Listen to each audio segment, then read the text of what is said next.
The dust settled around Dr. Lisa Monroe's boots as she stepped deeper into the ancient ruins on Kepler 442c. The planet had been dead for thousands of years, but something about these structures felt different. They were older than anything humans had ever found before. "Jake, come look at this," Lisa called to her partner. Dr. Jake Sullivan was busy scanning the walls with his equipment, trying to decode the strange symbols carved into the stone. The research station Vanguard had been there, home for 6 months now. They came here to study what they thought were simple alien ruins. Every day brought new surprises, but nothing had prepared them for what they were about to discover. Commander Alex Turner walked over to where Lisa was kneeling. He was supposed to be their military escort, but he had become fascinated by their work. "What did you find, Doc?" Lisa brushed more dust away from a small metal object buried in the rubble. It looked like a data storage device, but it was unlike anything in their databases. The metal seemed to shift colors in the light, and strange patterns moved across its surface. "This technology is way beyond what we expected to find here," she said, carefully lifting the object. "The material alone is something we've never seen before." Jake finished his scan and joined them. "The symbols on the walls are definitely a language, but it's not in any of our translation programs. It's like nothing we've encountered in human space or from any known alien species." They carried the device back to their portable lab.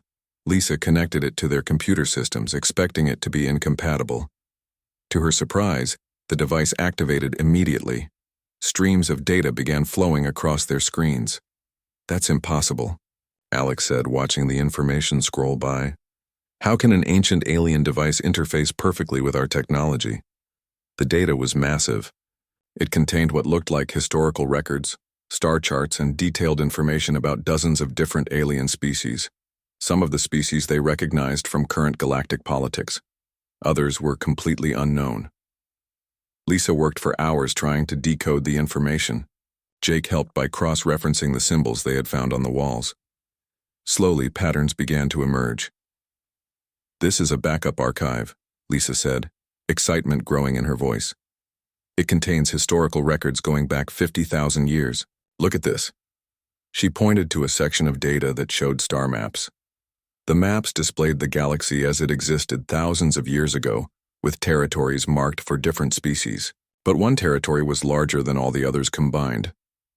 "Who controlled that much space?" Alex asked, leaning over her shoulder to see the screen better. "That's what's strange," Lisa replied. "According to this data, it was controlled by something called the Terran Federation, but I've never heard of any species called Terrans." Jake looked up from his translation work. "Actually, I think Terran means something related to Earth. Terra is an old word for our home planet." The three of them stared at each other in silence. The implications of what Jake had said were staggering. "You're suggesting that humans once controlled most of the galaxy?" Alex asked. "That's impossible. We've only been in space for a few hundred years. We're newcomers compared to the other species." Lisa dove back into the data, searching for more information. What she found made her hands shake. The records contained detailed information about human colonies, human technology, and human achievements that spanned thousands of worlds. "According to this, humans weren't newcomers at all," she said quietly. "We were the dominant species in the galaxy. We had cities on planets in every sector. We had technology that the other species depended on. But if that's true, what happened to all of it?" Jake asked. "Where are these colonies? Where are the records of this civilization?" Lisa continued reading. The answer was in the later entries of the archive. Her face went pale as she understood what she was seeing. "They were erased," she whispered. "Someone systematically destroyed every record of human civilization, every colony, every achievement, every trace of our presence in the galaxy was wiped out." Alex grabbed a chair and sat down hard. Who would do something like that? And why? The archive contained partial records of something called the cleansing. It described a coordinated attack by multiple alien species against human territories. But the records were incomplete, as if whoever created this backup didn't have time to save everything. "There's more," Lisa said, her voice barely audible. "The records suggest that some humans survived. Small groups escaped in ships and fled to the outer edges of the galaxy. Their memories were altered somehow, made to forget their true history. Jake realized what she was implying. You're saying we're the descendants of those survivors.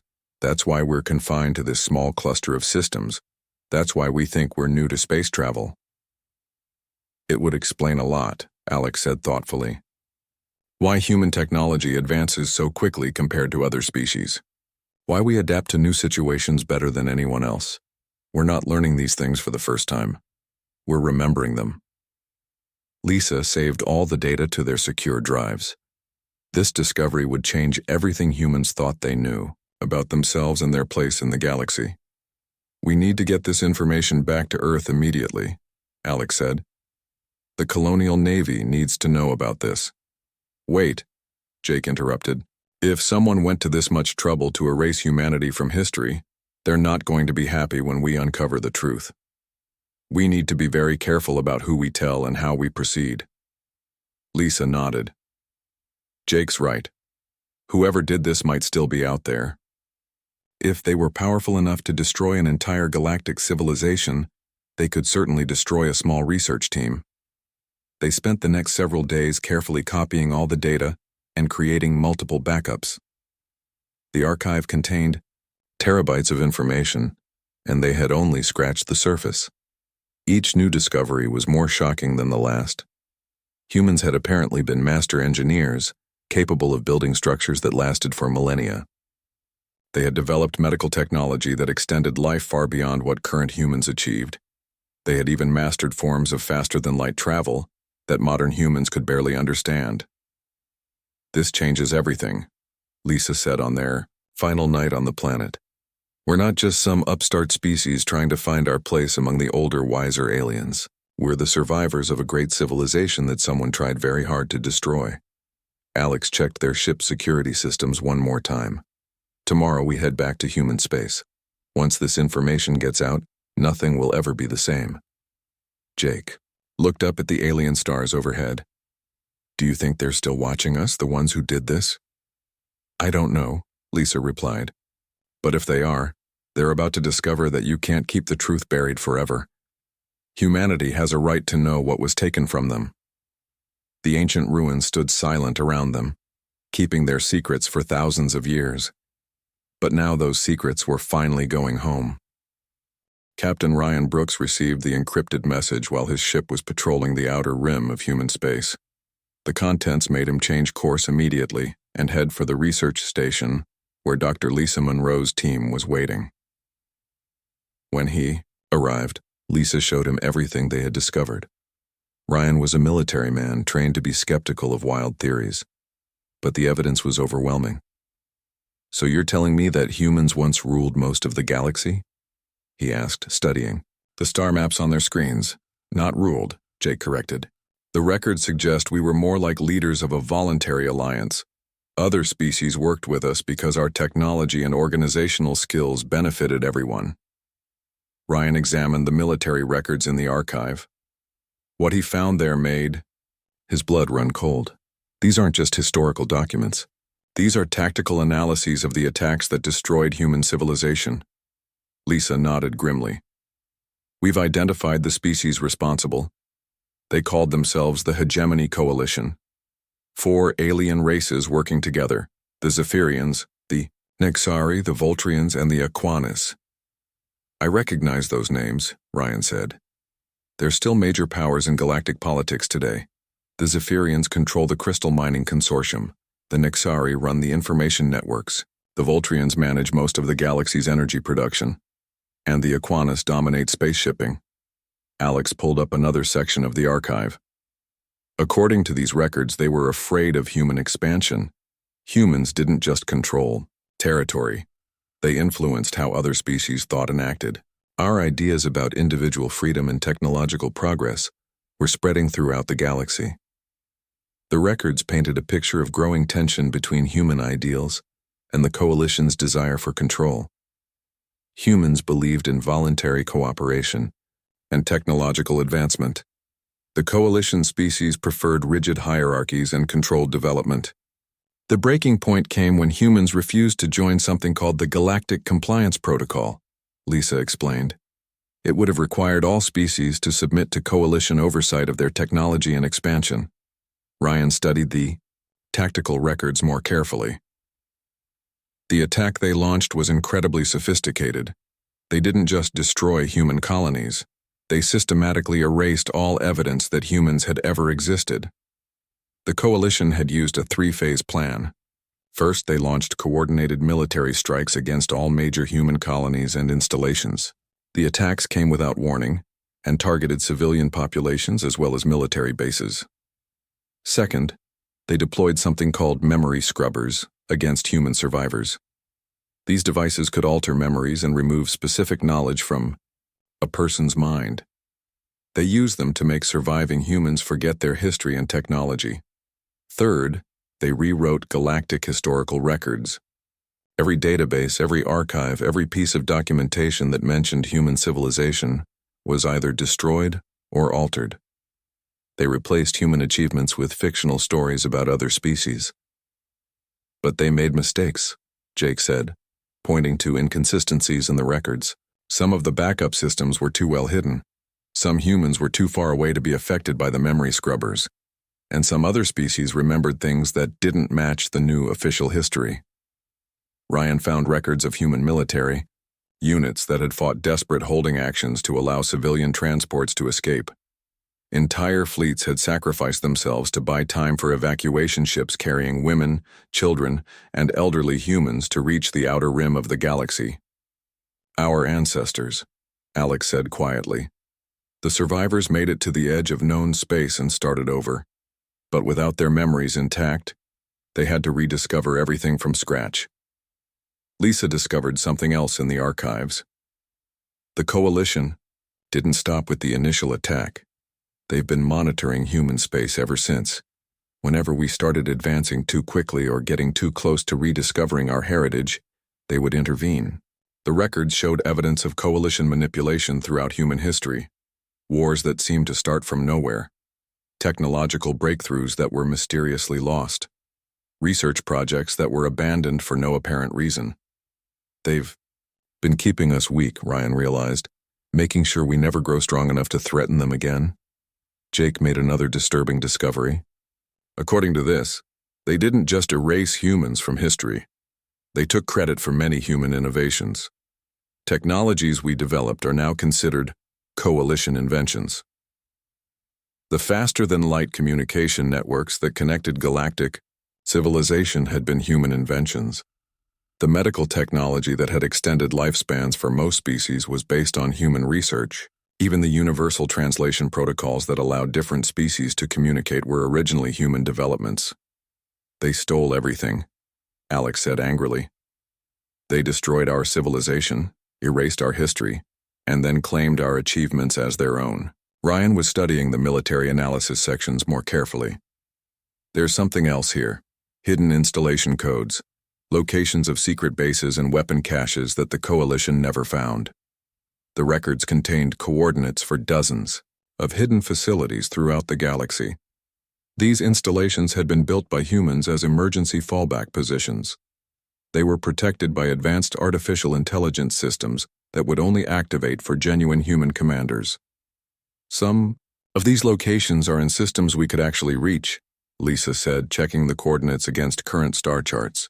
If these installations still exist and still function, they could contain technology and information far beyond what we have now. But there was also dangerous information in the archives. The coalition had not been content with simply defeating humanity. They had studied human psychology and biology extensively, looking for ways to prevent any future human resurgence. They know how we think, Ryan warned.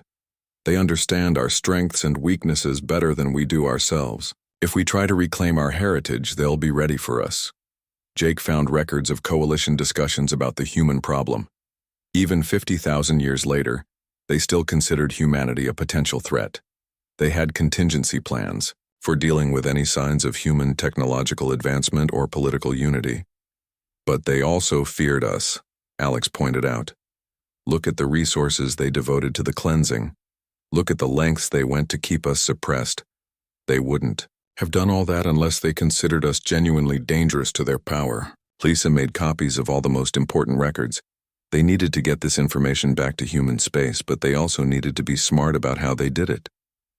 If we just broadcast this publicly, the coalition will know we've discovered the truth, she said. They'll try to stop us before we can act on the information. Ryan agreed. We need to be careful about who we contact first. The Colonial Navy needs to know, but we can't trust normal communication channels. The coalition has been monitoring us for centuries. They probably have agents in our government and military. They decided to approach Admiral Kate Parker directly. She commanded the human colonial fleet and had a reputation for independence and integrity. If anyone could be trusted with this information, it was her. As they prepared to leave the research station, Jake made one final discovery in the archives. It was a message left by the humans who had created the backup systems, recorded just before the coalition attacks reached their position. The message was simple, but powerful. We are not the first humans to face extinction, and we will not be the last. But we are human, and we endure. Someday our children will learn the truth. Someday they will reclaim what was taken. Remember us, and remember that no one can destroy the human spirit. Ryan felt a chill as he listened to the words. These people had known they were about to die, but they had still found the strength to leave hope for future generations. They're counting on us, he said quietly. All those humans who died in the cleansing, all the ones who sacrificed themselves, so some could escape. They're counting on us to finish what they started. Admiral Kate Parker stood in her office aboard the flagship Liberty, staring at the data that Captain Ryan Brooks had brought her. The evidence was spread across multiple screens, showing star maps, historical records, and military analyses that challenged everything she thought she knew about humanity's place in the galaxy.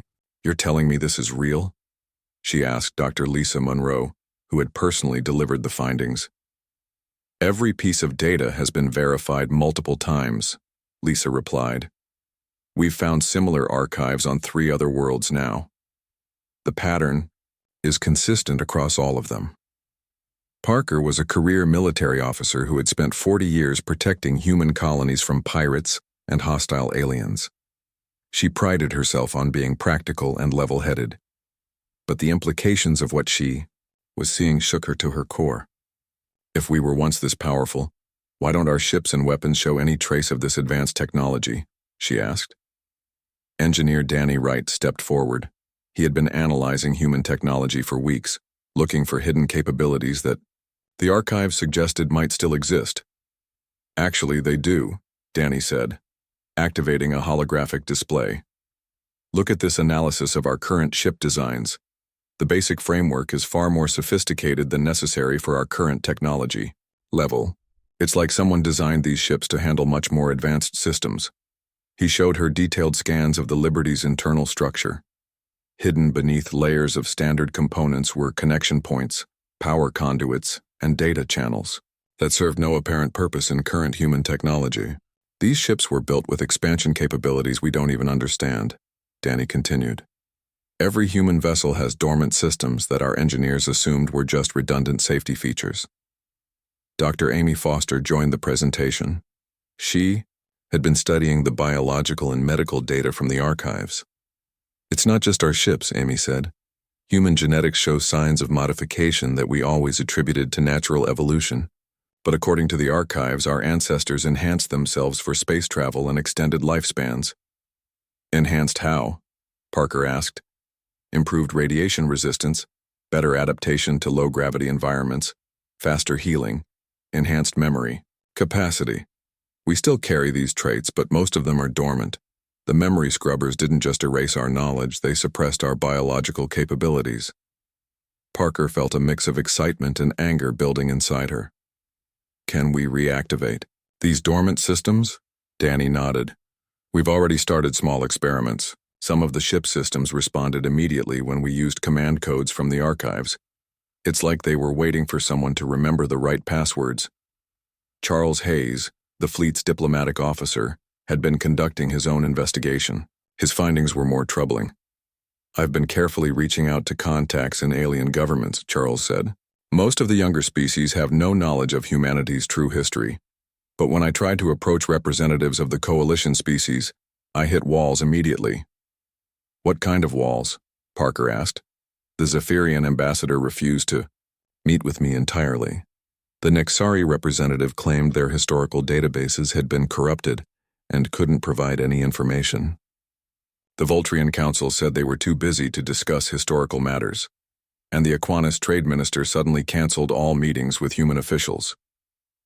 Intelligence operative Nina Clark had been monitoring coalition communications and activities in human space. What she found confirmed their worst fears.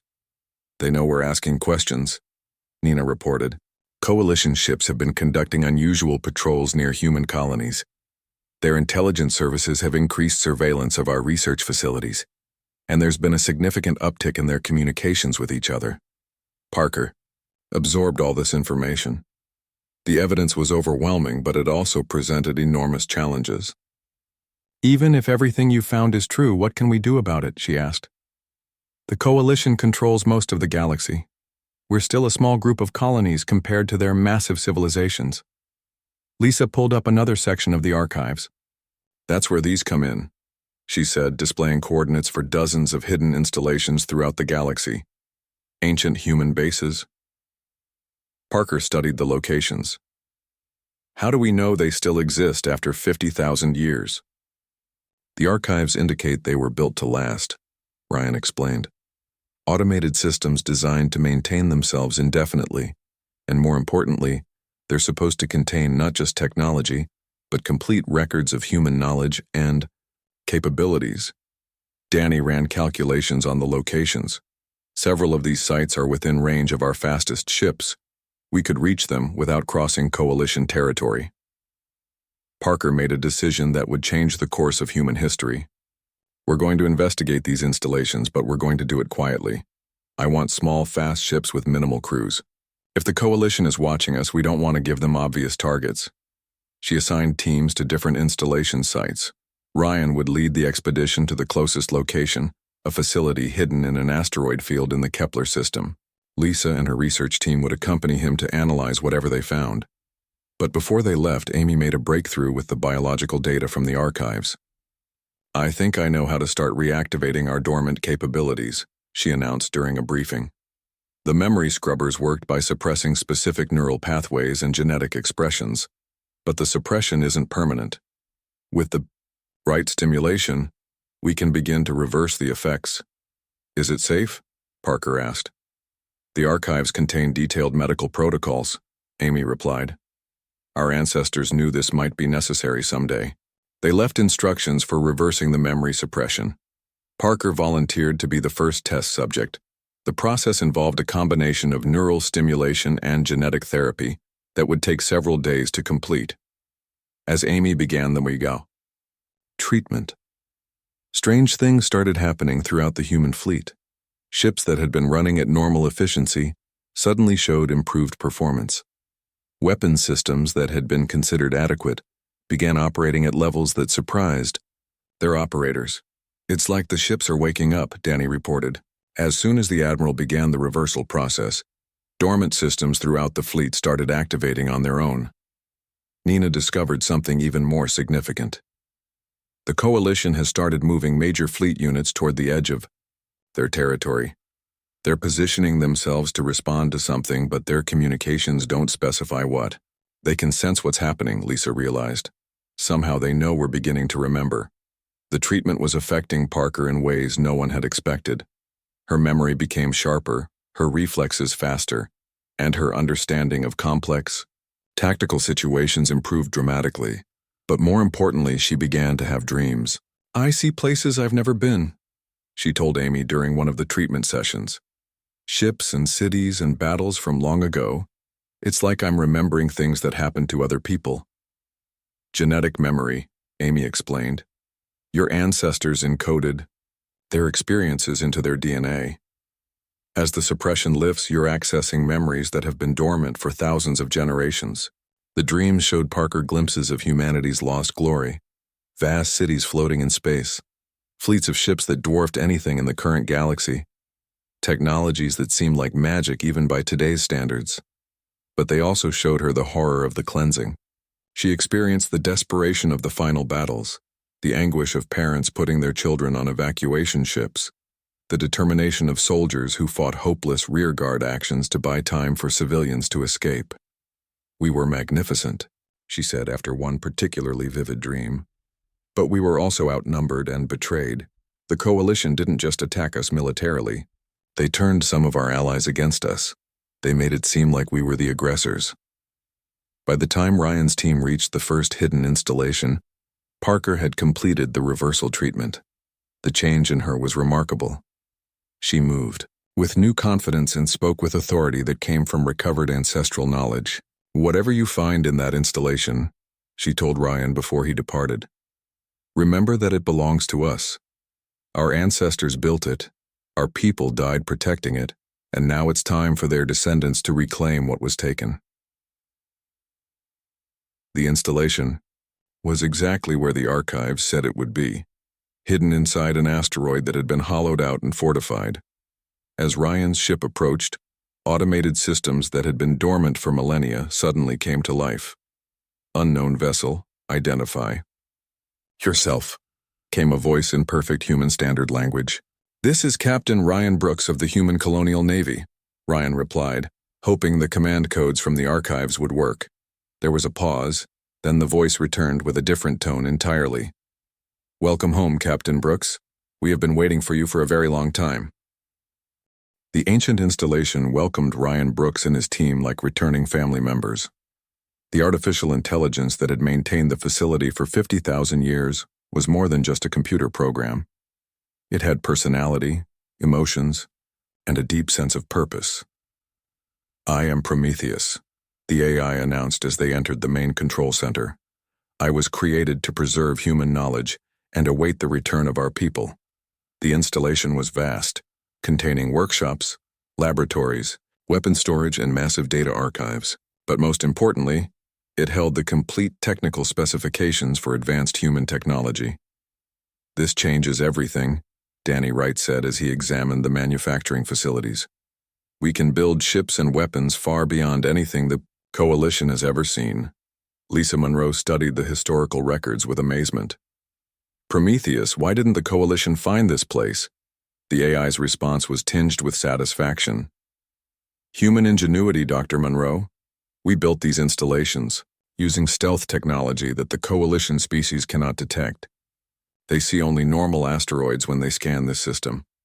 Back in human space, news of the discovery was spreading despite Admiral Parker's attempts to keep it secret.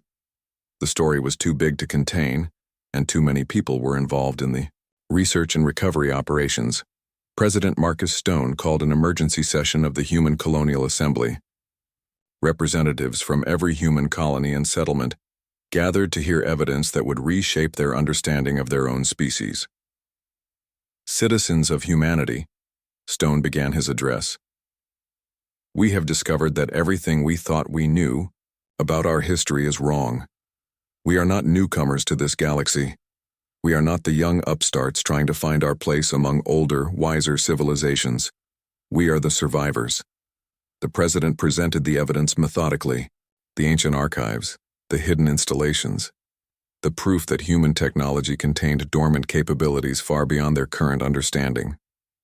With each revelation, the mood in the assembly changed from skepticism to anger to determination. "General."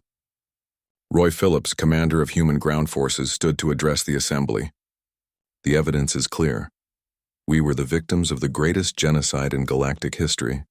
Our ancestors were systematically murdered, our civilization destroyed, our very existence erased from the records. But more than that," he continued, his voice rising, "we have been kept weak and divided by the same species that nearly destroyed us. Every conflict we've had with other humans, every technological dead end we've encountered, every limitation on our expansion has been influenced by coalition manipulation." Dr. Elena Cruz, the leading scientist at the Mars Research Institute, had been analyzing the technical data from Prometheus. Her findings were revolutionary. "The technology in these installations is not just advanced," she reported to the assembly. "It's transformative. We can build ships that travel faster than anything in current use.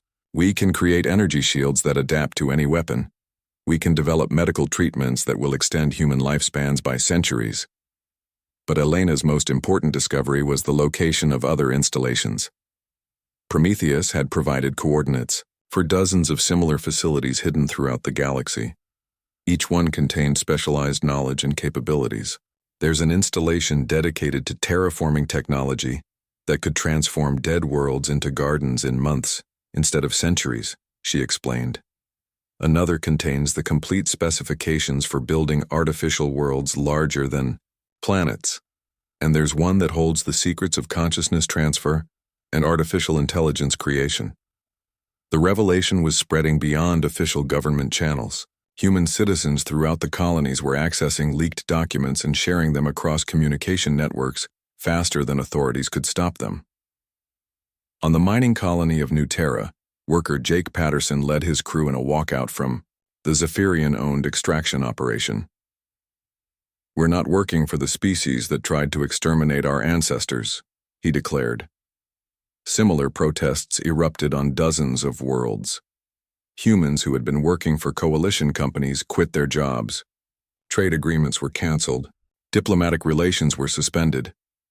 Nina Clark reported that coalition intelligence services were in a state of panic. "Their communications are frantic," she told Admiral Parker. "They're discussing options ranging from economic pressure to military intervention." The coalition's response was swift and predictable. They began moving fleet units toward human space, claiming they were conducting routine exercises. Trade restrictions were implemented, cutting off supplies of critical materials to human colonies. But they also tried a subtler approach: coalition. Media outlets began broadcasting stories about human extremism and dangerous human expansion. They painted humanity's reclamation of their heritage as a threat to galactic peace. The propaganda campaign backfired spectacularly. Other species began asking questions about why the coalition was so afraid of humans learning their own history. Independent researchers started investigating the historical records and finding the same inconsistencies that Lisa Monroe had discovered. Commander Shane Murphy, leading the security forces at the Prometheus installation, received urgent communications from human colonies throughout the Outer Rim. "Sir, we're getting reports of coalition agents attempting to infiltrate our research facilities," he reported to Admiral Parker. "They're also trying to bribe or threaten human officials to stop the investigation." Parker's response was immediate: "Increase security at all critical installations, and start training our people on the new technologies. If the coalition wants a confrontation, we'll be ready for them." The training programs revealed just how much human potential had been suppressed. Pilots who had been considered skilled in conventional ships became exceptional when flying vessels equipped with recovered technology. Engineers who had struggled with current limitations suddenly understood principles that had been beyond their comprehension. Dr. Amy Foster continued her work reversing the effects of memory suppression on volunteers throughout the human colonies. Each person who underwent the treatment became a catalyst for awakening others. "The effect is cascading," Amy reported. "As more people recover their genetic memory, it triggers responses in others around them. It's like humanity is waking up from a 50,000-year sleep." The awakening was not just technological and intellectual. It was emotional and spiritual as well. Humans began to understand their true nature as explorers, innovators, and builders.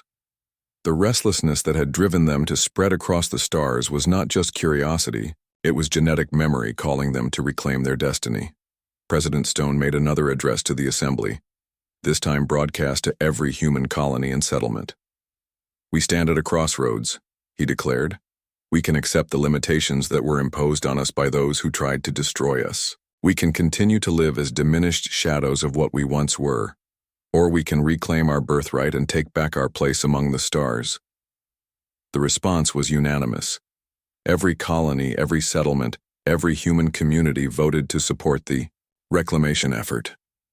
Resources were pooled, volunteers enlisted, and preparations began for what everyone knew was coming. The coalition could not allow humanity to fully recover its capabilities. The historical records made it clear that a restored, human civilization would challenge their control over the galaxy.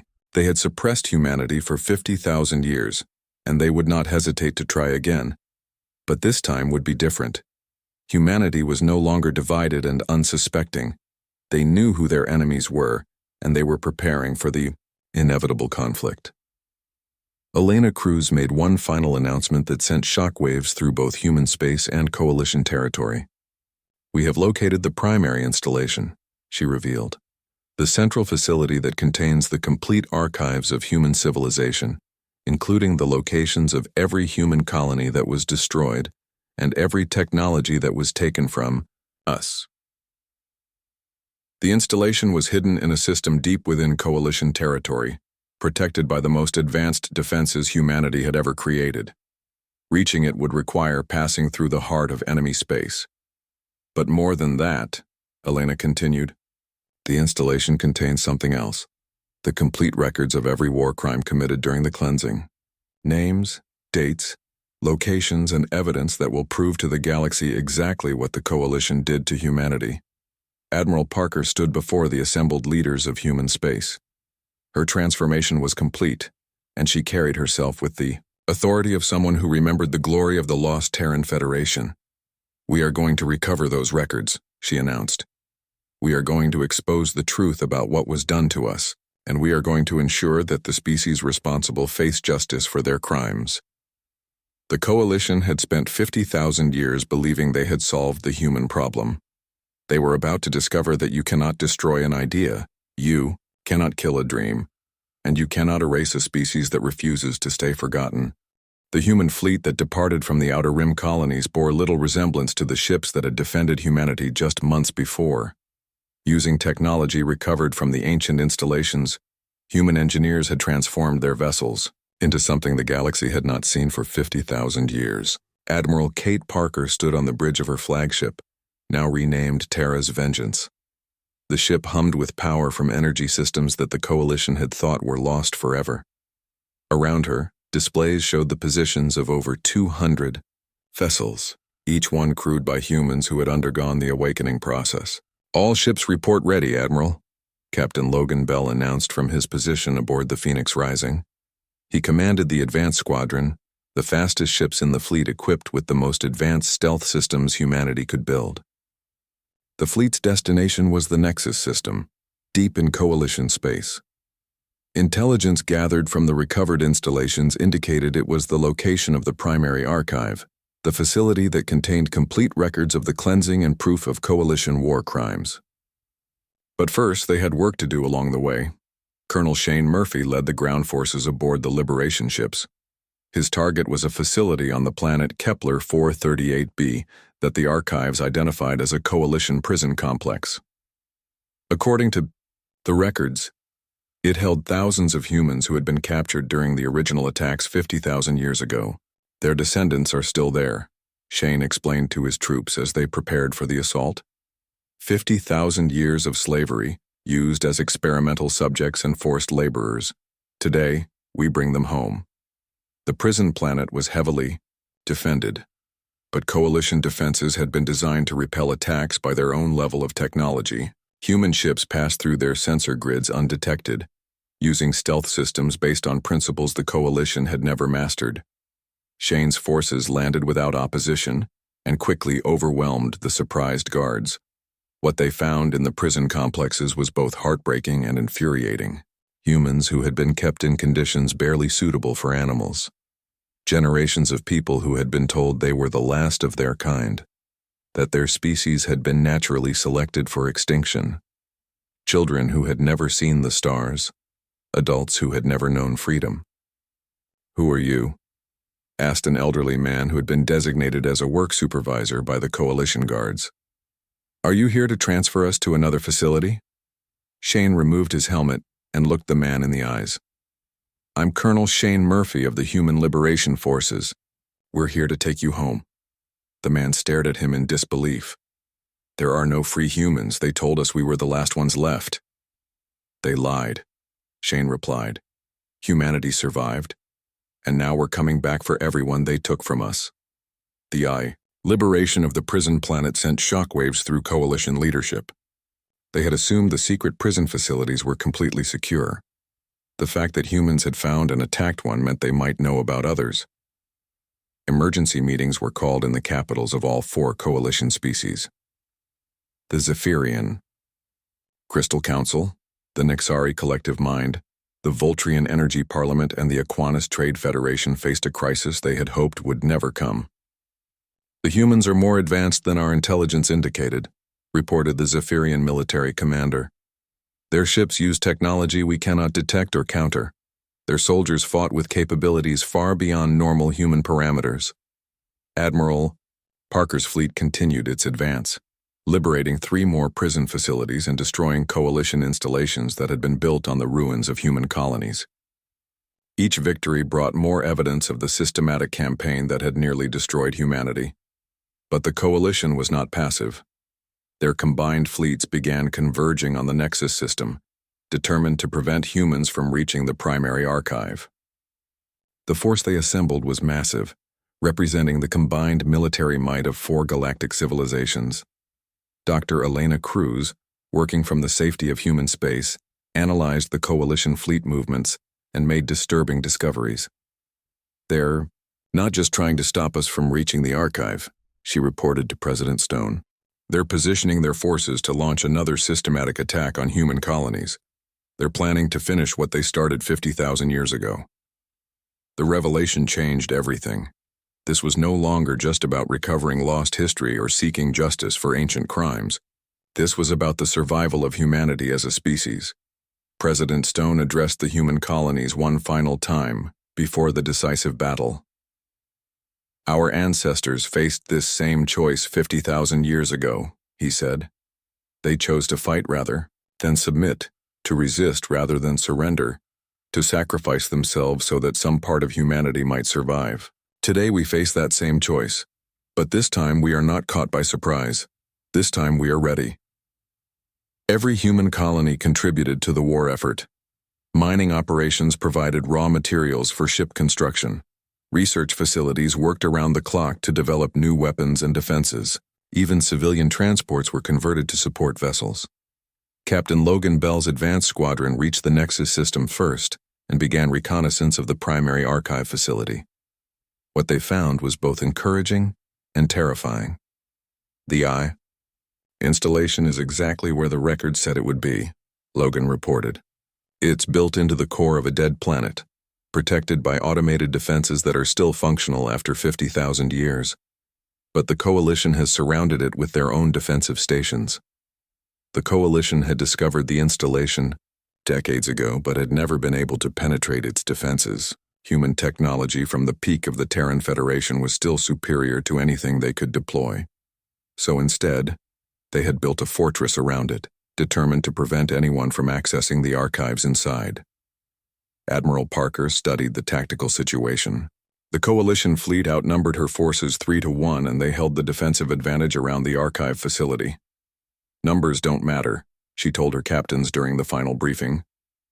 "We have something they've never had to face before. We have the truth on our side, and we have the accumulated knowledge of 50,000 years of human ingenuity." The battle for Nexus began with Logan's stealth ships infiltrating the Coalition defensive perimeter. Their mission was to disable the sensor networks and communication relays that coordinated the Coalition defense. As the stealth ships struck, the main human fleet dropped out of hyperspace at the edge of the system. The sight that greeted the Coalition commanders was magnificent and terrifying. Human ships that seemed to bend light around them, making them nearly invisible to sensors. Weapons that fired beams of pure energy that cut through Coalition shields like they weren't there. And tactics that adapted faster than the Coalition commanders could respond. The Zephyrian crystal ships, with their diamond-hard hulls, found that human weapons could resonate at frequencies that shattered their defenses. The Nexari hive ships discovered that human electronic warfare systems could disrupt their collective consciousness, turning their coordination into chaos. The Voltrian energy beings, accustomed to being immune to physical attacks, learned that humans had developed weapons that could harm them even in their energy forms, and the Aquanus fleet, with their advantage in underwater combat, found that human ships could fight just as effectively in any environment. Colonel Shane Murphy led boarding parties that captured coalition command ships and rescued human prisoners who had been held in secret detention facilities. Each ship they took provided more evidence of the coalition's crimes against humanity. But the most important moment came when Admiral Parker's flagship reached the primary archive facility. The ancient human defenses recognized her authority and opened access to the central core. Inside, she found the complete records of human civilization at its peak. Star charts showing thousands of human colonies, technical specifications for technologies that could reshape the galaxy, and most importantly, detailed documentation of every war crime committed during the cleansing. "This is Admiral Kate Parker of the restored Terran Federation," she broadcast on all frequencies. "I am transmitting the complete historical records of the genocide committed against humanity 50,000 years ago. Let the galaxy judge who the real criminals are." The transmission went out across the galaxy, reaching every species and every world.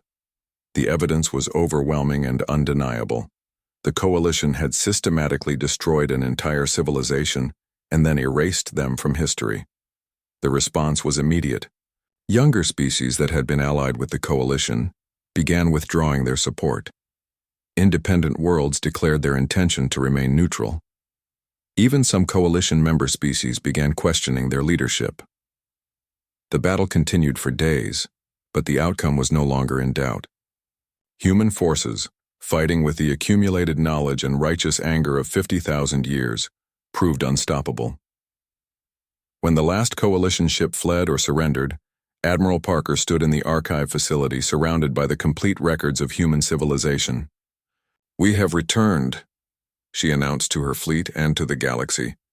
"Humanity has reclaimed its place among the stars, and we will never again allow ourselves to be forgotten or suppressed." The age of coalition dominance was over. The age of humanity's return had begun. The trial of the coalition leadership took place on Earth, in the same city where humanity had first reached for the stars centuries ago. Representatives from across the galaxy gathered to witness justice for the greatest crime in galactic history. Admiral Kate Parker, now wearing the uniform of the restored Terran Federation, presented the evidence that had been recovered from the primary archive. The courtroom fell silent as she displayed images of destroyed human colonies, records of systematic extermination, and documentation of 50,000 years of suppression. The coalition didn't just commit genocide, Parker testified. They stole the achievements of an entire civilization and claimed them as their own. They kept the survivors weak and divided, manipulating our development to ensure we could never threaten their power again. The defendants sat in containment fields designed to hold beings of various alien physiologies. The Zephyrian Crystal Council leaders, their crystalline bodies dim with shame. The Nexari collective representatives, isolated from their hive mind and forced to face individual responsibility. The Voltrian Energy Parliament members, contained in specialized cells that prevented them from dispersing. And the Aquinas Trade Federation directors, their amphibious forms trembling with fear. Colonel Pete Anderson, who had led the assault on the coalition capital worlds, provided testimony about the secret facilities they had discovered.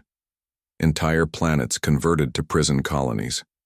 Research stations where human subjects had been used for horrific experiments. Industrial complexes built on the graves of human cities. They kept detailed records, Pete reported. Every atrocity was documented, every war crime carefully catalogued. They were proud of what they had done. They thought they had solved the human problem forever. Dr. Elena Cruz presented the scientific evidence of coalition manipulation of human development. Gene therapy programs designed to suppress human capabilities. Technological sabotage that prevented breakthrough discoveries. Social manipulation that encouraged conflicts between human colonies. For 50,000 years, they treated humanity like laboratory animals, Elena said, her voice filled with controlled rage. They studied us, controlled us, and used us for their own purposes while telling the galaxy that we were a primitive, dangerous species that needed to be contained. The prosecutor, a human lawyer named Robert Chen, laid out the full scope of coalition crimes: genocide, slavery, theft of intellectual property, historical fraud, and systematic oppression spanning millennia. But the defense attorneys representing the coalition species argued that their clients had acted out of fear and in what they believed were the best interests of galactic civilization. Humanity in its prime was aggressive and expansionist, claimed the Zephyrian Defense Council. They threatened the stability of the galaxy with their rapid growth and technological advancement. Admiral Parker stood to respond to these accusations. "We have the complete records of human civilization from before the cleansing. Yes, we were expansionist. Yes, we were technologically advanced. But we were not aggressors. We offered partnership, not domination. We shared our technology freely with any species willing to work with us." She activated a holographic display showing the galaxy as it had existed during the height of human civilization. Every species that worked with humanity benefited. Lifespans increased, technology advanced, living standards improved. The only ones who suffered were those who profited from keeping other species weak and dependent. The trial lasted for months, with testimony from hundreds of witnesses and experts, but perhaps the most powerful moments came when the liberated human prisoners were allowed to speak. An elderly woman named Margaret Foster, whose family had been held in coalition prisons for over 2,000 years, faced the defendants directly. "You told us we were worthless," she said, her voice steady despite her frail appearance. "You told us our species was naturally inferior, that we deserved to be enslaved. You used our children for experiments and our adults for slave labor. But we never forgot that we were human. We never gave up hope that someday our people would come for us." The judges, representing neutral species from across the galaxy, deliberated for weeks before reaching their verdict. When they returned, their decision was unanimous. "The evidence is overwhelming," announced the chief judge, a member of the peaceful Altarian species. "The coalition committed crimes against not just humanity, but against the concept of civilization itself. By erasing an entire species from history and claiming their achievements, they deprived the galaxy of knowledge and progress that rightfully belonged to all." The sentences were severe but just. The coalition leadership was stripped of power and sentenced to imprisonment. Their species were required to make massive reparations to humanity and to publicly acknowledge their crimes. Most importantly, they were forbidden from holding positions of authority in galactic government for the next 1,000 years. But Admiral Parker, speaking for the new Terran Federation government, surprised everyone with her response to the verdict. "Justice has been served," she said. "But revenge is not our goal. We are not interested in becoming the oppressors that the coalition claimed we were. We offer membership in the new galactic community to any species willing to accept the principles of voluntary cooperation, technological sharing, and mutual respect." The response from across the galaxy was overwhelming. Dozens of species that had been suppressed by coalition rule applied for membership in the Terran Federation. Others requested technology sharing agreements or defensive alliances. President Marcus Stone, now serving as the first president of the restored human government, announced the establishment of the Galactic Council of Free Worlds. Unlike the coalition's hierarchical system, the new council operated on principles of equality and voluntary participation. "Every species has the right to determine its own destiny," Stone declared in his inaugural address. "No one has the authority to decide which civilizations deserve to exist and which should be erased from history." The reconstruction of human civilization proceeded at an incredible pace. Using recovered technology and the enthusiastic support of newly allied species, humans began rebuilding the colonies that had been destroyed 50,000 years ago. Dr. Lisa Monroe, now serving as Director of Galactic Historical Restoration, led efforts to correct the falsified records that had hidden humanity's true history. Universities throughout the galaxy began teaching accurate history courses that included humanity's contributions to civilization. "It's not just about restoring human pride," Lisa explained to a gathering of historians from multiple species. "It's about ensuring that this kind of systematic deception never happens again.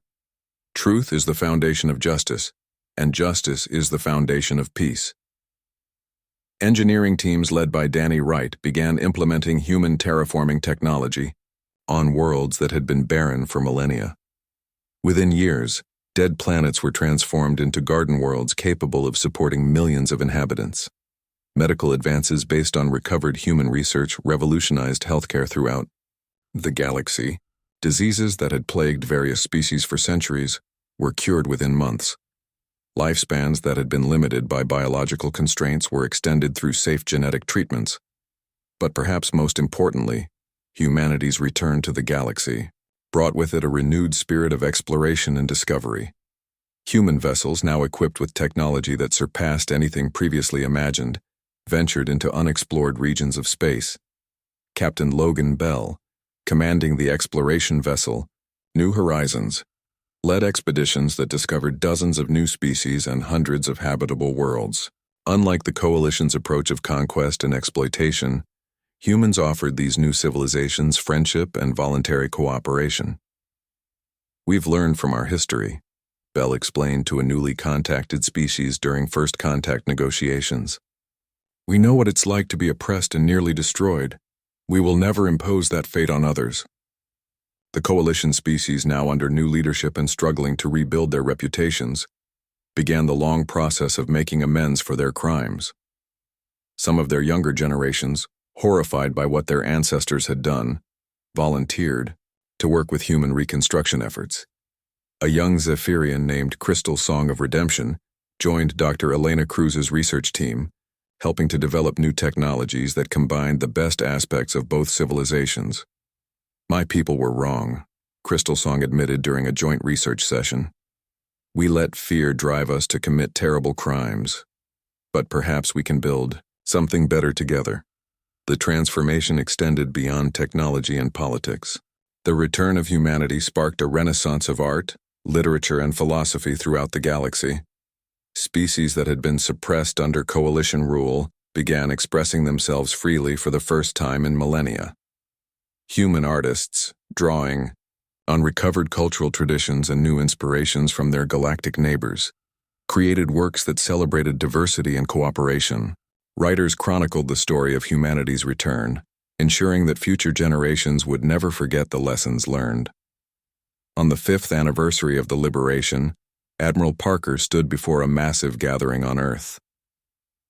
Representatives from over 200 species had come to commemorate the end of the Coalition era and the